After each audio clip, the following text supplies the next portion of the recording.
Hello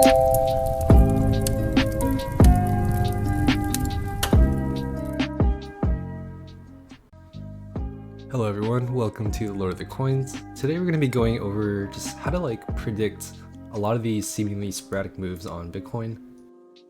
But before we get started, I wanted to give a quick shout out to my Discord. We do live trade callouts where the community is making great profits together. We have some members doing up to 55k in a session, and other members making huge profits off our trades as well.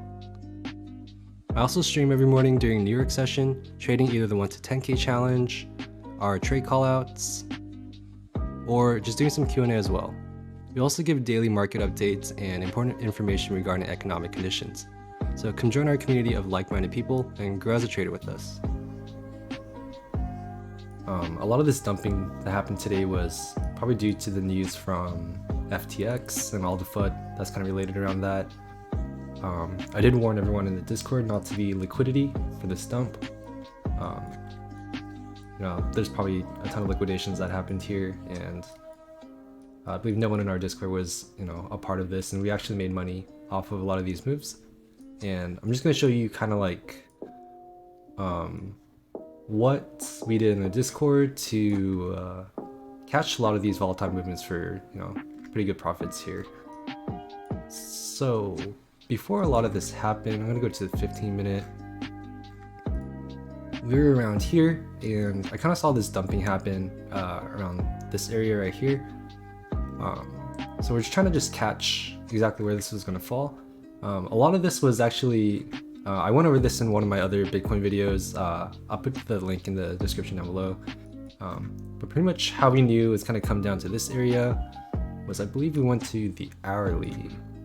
I guess you can go the hourly, but this whole area is just a really big demand zone before this large pump up. So I'm gonna actually just set it to this exact order block here, which are these candles right here, these 3 white candles. And I'm gonna make this green because this is a bullish order block. So I knew that it was gonna come somewhere in this area initially when this was dumping. So I'm gonna go back to, I'm gonna go down to the 15-minute now. And something I like to identify are something called broken bases. They're really good areas for your price to find rejection off of. So if we go all the way over here, we're going to identify this broken base. The broken base is the last sweep before the move up. So the last sweep would be right here. I'm going to denote it with the X. The sweep is, just like a wick. And the wick that goes past it before the large move up. And the broken base is known as, or is the highest, or the lowest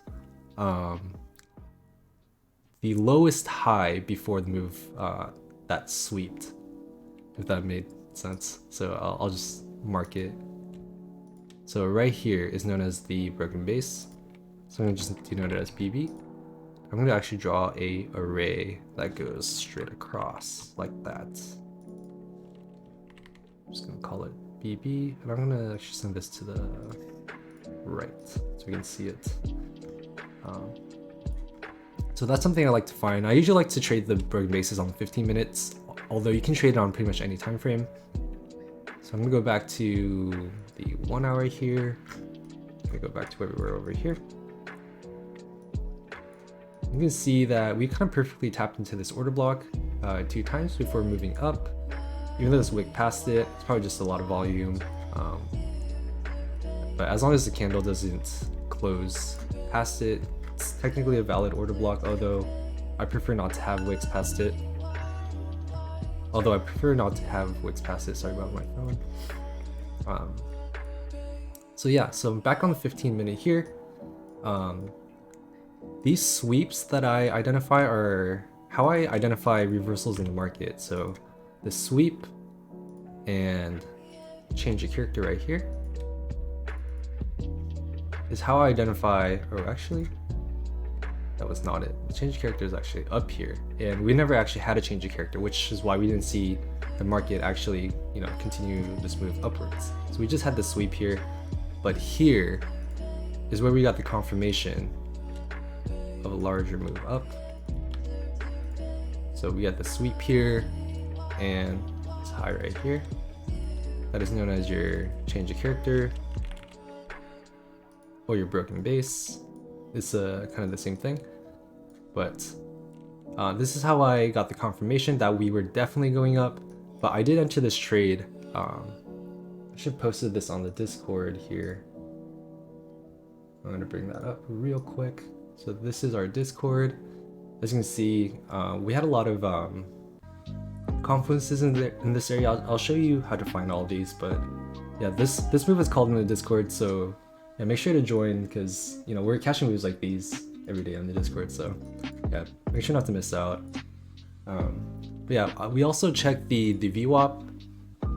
I like to check this on the weekly and monthly and quarterly for these kind of large moves. So we actually went to the previous quarter VWAP, and as you can see, the VWAP, the deviation band for the VWAP was all the way down here. And usually the deviation band on the monthly are, you know, pretty good resistances for the most part. Kind of like straight up broke through this, but you know that kind of happens. You know, we'll mark this as the previous quarter VWAP, standard deviation lower. And then on top of that, something really important to note as well are POCs in previous ranges. So in this range that we had of accumulation before this large move up, we're just going to put a fixed range volume profile, just kind of in this range. And as you see, the POC is right here. And the POC is pretty much, it's known as the point of control, which is just where most of the volume was, where most of the orders were. So I'm actually just going to put that onto the same band right here, because this is pretty much in the same spot. So I'm going to say plus POC. And then to find like extra confluences for our trade, we're going to take the fib. So we'll go out here. And then we'll take the fib from this swing low, this swing high. You can see we're like right in the 0.786 fib. So we'll actually just mark it here as well. Plus 0.786 fib. So now that we have, you know, a good amount of confluences in this area, we have a broken base, we have a POC, the 0.786 fib, and the previous quarter VWAP. There's just a lot of room for rejection right here. So we're gonna go back to the 15-minute, because this is where I like to do a lot of these kind of shorter term trades. Usually, you know, it doesn't pump this hard off these trades. You'll see price action kind of more do, you know, something like this before it actually goes up, but we had pretty volatile moves today, so this was a very, very quick trade. So pretty much how I structured the trade was, you know, I just found a lot of confluence in this area. Let's see, I'm gonna get the long position. I wanted to enter right at the start of the order block here. And if you like, you could always DCA into this order block, like one order at the top of the order block, one order at the middle, and one order at the end. And you could set the stop loss right at the end of the order block, or past the previous quarter VWAP, which is what I did. After that, you want to set your profits in another zone of demand, or supply in this case. So I set my profits, I don't quite remember, I think I set it in this zone of supply right here before this large move down, mainly due to the previous quarter VWAP kind of also being here. But if you wanted to be if you want to try to squeeze out more profits, you could have done it into this zone of demand here as well, as you can see, which it actually did go up to. You could also just take profits along the way. You can take profits here, and you know, use a trailing stop loss to move your profits up as well. But this is how I structured my trade. And then I also structured a trade going short as well. So these were some really fast trades today. So what we have here is another zone of demand, for this large move down, or the zone of supply I mean. I'm gonna mark this red because it's a bearish order block. On top of that, if we take the fib from the top here and go down to this swing low that we had, this swing low right here, you can see that we're kind of right in the golden pocket here as well. So I'm just gonna mark the middle here as the golden pocket, make an array, and call this the golden pocket. Boom, good. So we have this zone of demand right here.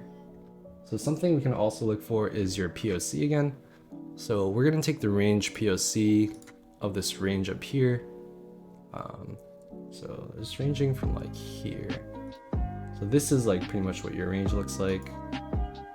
You can see that POC is pretty close to this area. So I'm just gonna, because of course it's not of course it's not exact. POC is pretty relatively kind of close to this area.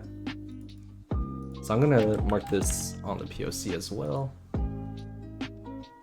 And then we do have this monthly VWAP, or quarterly VWAP I mean, which is kind of in this general area as well. So I'm gonna mark that as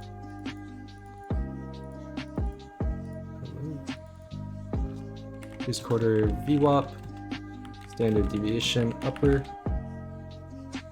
And then I'm gonna check the other VWAPs on other time frames as well.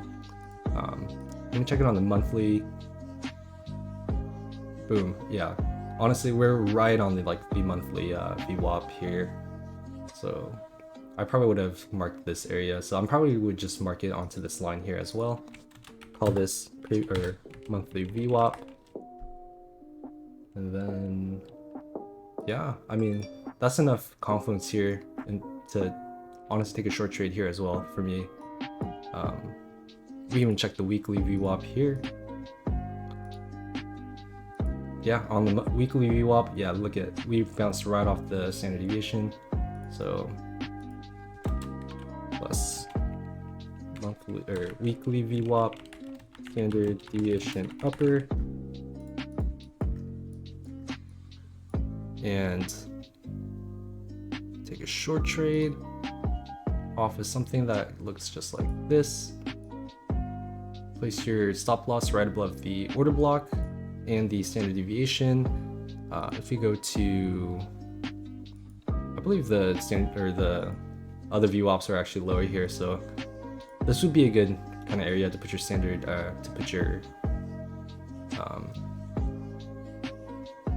what do you call it, your stop loss here as well, because if we did have a candle close going above this black candle right here, we would actually have a broken base right here, which means that we're actually going to be bullish here. So the fact that it stopped right before this broken base, you know, it's also confirmation that we're going down, which also gives confirmation to our trade here.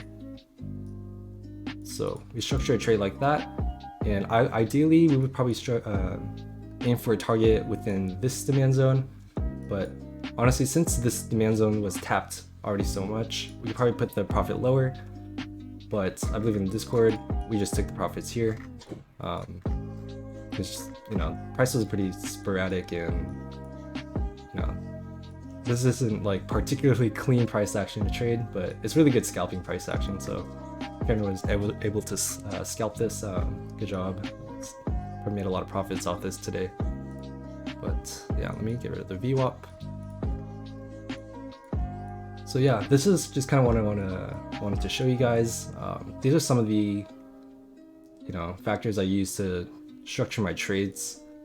As you can see, it works pretty well. That's how I kind of managed to have over, pretty much over 80% win rate, trading mainly Bitcoin. I do trade some of the older altcoins as well, but I'm mainly trading Bitcoin, especially during the bear market, because the altcoin price action is just, you know, it's really rough to trade right now. So yeah, this is kind of how I structured my trade.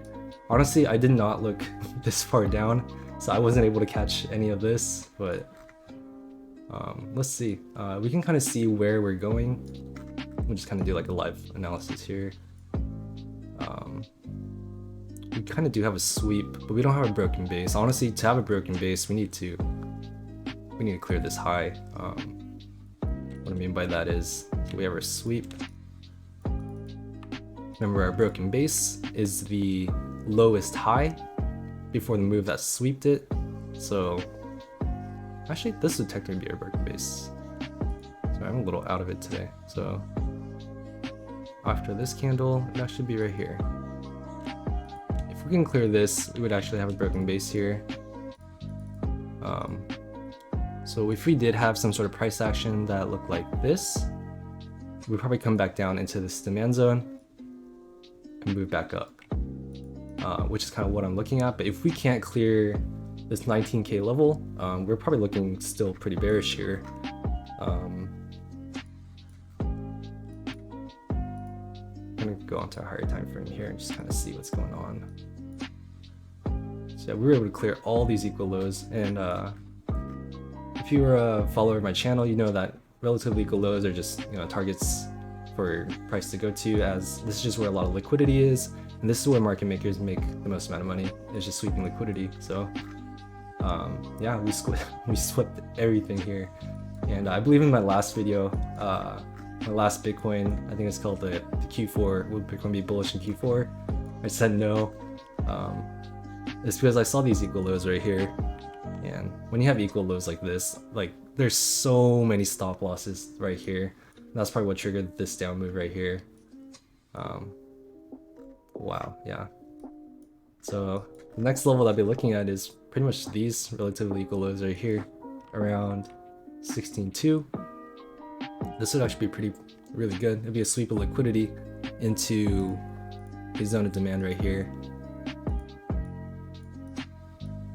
And I'll bring this across. So this is probably what I'm looking at here.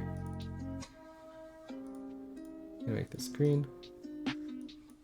Get rid of these fibs. Kind of cluttering the chart.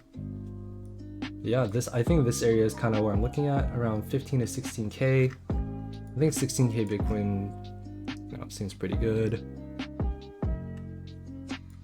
Yeah, I don't really see much past it.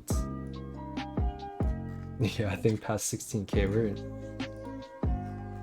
we're in some deep water here. So yeah, past 16K, I'll be looking around 10K, which I think is very possible now. We're just setting lower highs and lower lows. We're just continuing to go down. We have no sign of reversal yet, and you know, macroeconomics are still looking bad. So honestly, I was against the 10K Bitcoin for a while, but I think 10K Bitcoin is actually looking very possible within the next year. So yeah, but you know, you never know. I think 16K would have hit today. I think 16.8. Yeah, 16.8. Not a bad point to start DCAing. Yeah, I hope you guys found this helpful. You know, a lot of times when Bitcoin has these big moves, it's really hard to just like manually trade these. So it's good to just like set your risks to like I max 1% risk per trade is what I take. But yeah, I set these trades up beforehand. This one I kind of did manually. I was just trading this, but this one I had set for a little while. This is a trade that was posted in the Discord that we were able to take. Yeah, that's kind of the advantage of doing this beforehand, finding, you know, areas of very high confluence. It just allows you to take these trades just automatically, and you know, they're very likely to happen when there's this much confluence in the area. So yeah, I hope you guys found this helpful. If you guys have any questions, leave a comment down below, or just join the Discord, because I'm usually on. You guys can ask me any questions there. So yeah, hope you guys enjoyed this, and take care. See you guys next time.